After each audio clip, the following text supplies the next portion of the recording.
these likely massive protests tomorrow are coming at a time of pronounced weakness for him and his administration.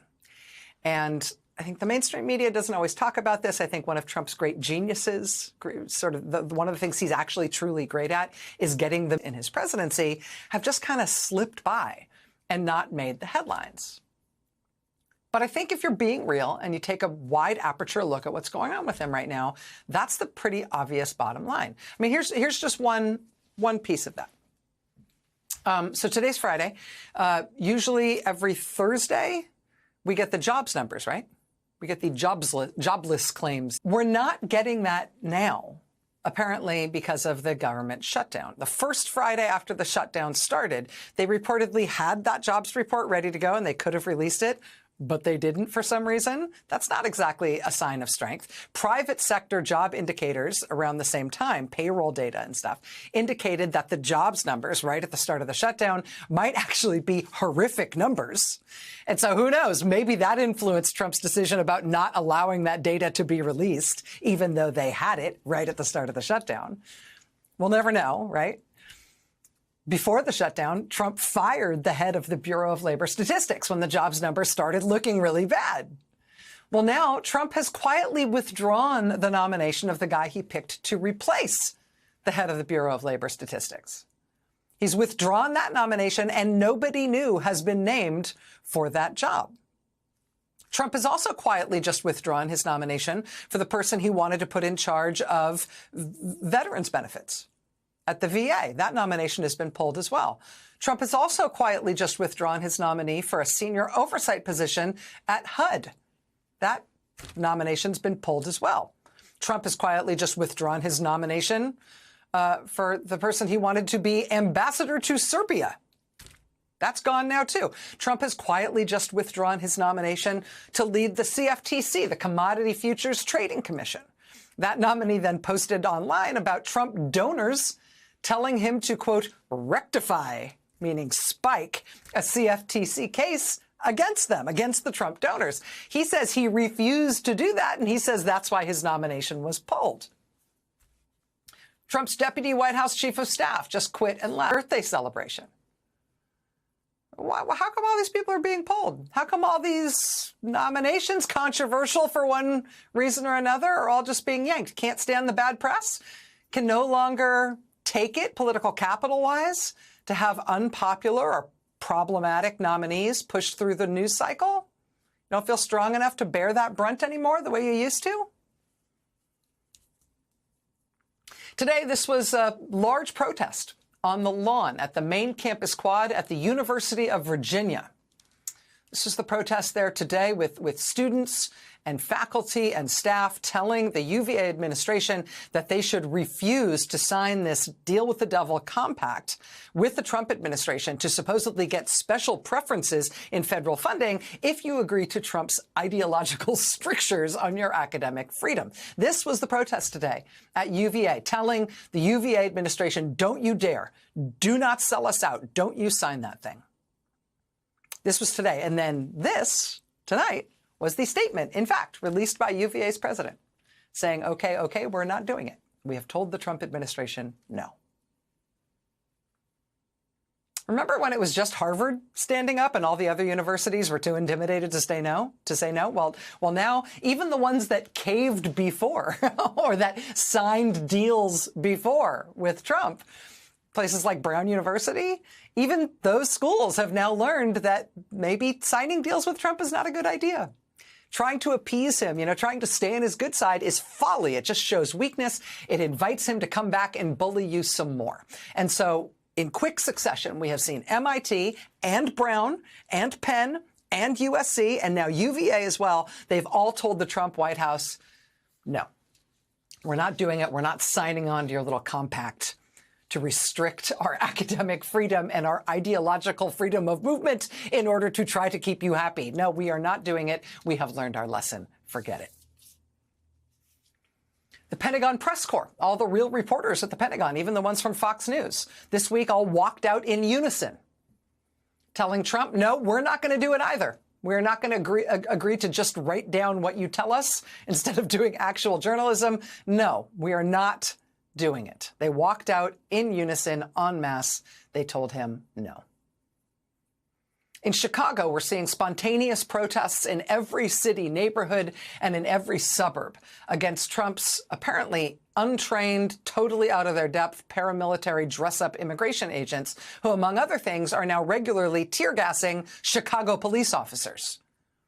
A federal judge has now ordered Trump's federal agents from the bench, quote, "You can't deploy tear gas. You can't use flashbang grenades. You can't drive a car through a crowd. You can't shoot them in the head with pepper balls." The judge has ordered that Trump's federal agents in Chicago must not only change their ridiculous tactics, they must now wear body cameras, and they must have them turned on. A different federal judge had ruled that the National Guard cannot be deployed to Illinois. That ruling has now been upheld by a unanimous 3-judge panel of a federal appeals court. In Washington, D.C., where Trump installed yet another Fox News host to be U.S. attorney in that city, they tried once, they tried twice, they tried 3 times to convince a grand jury to bring a felony criminal indictment against one D.C. resident who was part of a protest there. All 3 times, the grand jury refused to move ahead with those felony charges. Jeanine Pirro's office then instead finally charged this young woman with a misdemeanor for which they put her on trial. That was yesterday. The jury laughed them out of the courtroom and acquitted her yesterday afternoon after about a nanosecond of deliberation. As Trump continues to personally order up criminal indictments against people he doesn't like, James Comey, Tish James, now John Bolton. Tonight, 2 more veteran prosecutors have reportedly been fired after refusing to bring what they believe to be a baseless prosecution against New York Attorney General Tish James. Yesterday, in that district, in the Eastern District of Virginia, a judge who is Trump appointed took a moment, a dramatic moment from the bench at the conclusion of a big national security case, took a moment from the bench to praise, going forward, he said, quote, "Lawyers who stand up for the rule of law provide an essential contribution to the cause of freedom."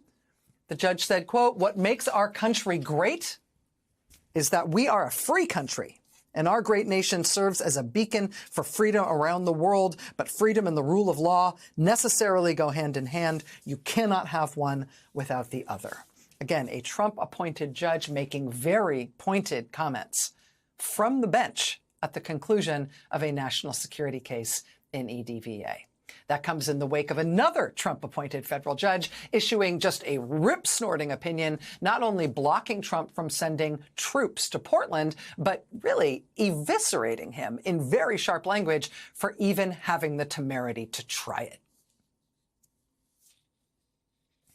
New AP polling has Donald Trump 24 points underwater in his job approval. What we're seeing right now is not just turbulence. It's a presidency showing real signs of political exhaustion. Donald Trump has always been a master at one thing, controlling the conversation. Even when he couldn't control how he was covered, he could almost always control what the country was talking about. That skill gave him the power to dominate headlines and keep opponents constantly reacting instead of leading. But today, that ability is colliding with a much harder reality: institutional pushback and political weakness. Let's start with the economy. Normally, job reports are routine. They're released like clockwork, whether the numbers are good or bad. This time, they weren't. The administration had the data, but the release didn't happen. Why? Because the numbers were reportedly terrible. And when a president starts hiding job data, it's not confidence, it's fear. Economic pain erodes political capital faster than anything else. Now look at what's happening with personnel. In recent weeks, nomination after nomination has quietly been pulled. Bureau of Labor Statistics, Veterans Affairs, HUD, ambassadorships, the CFTC, that's not coincidence. That's calculation.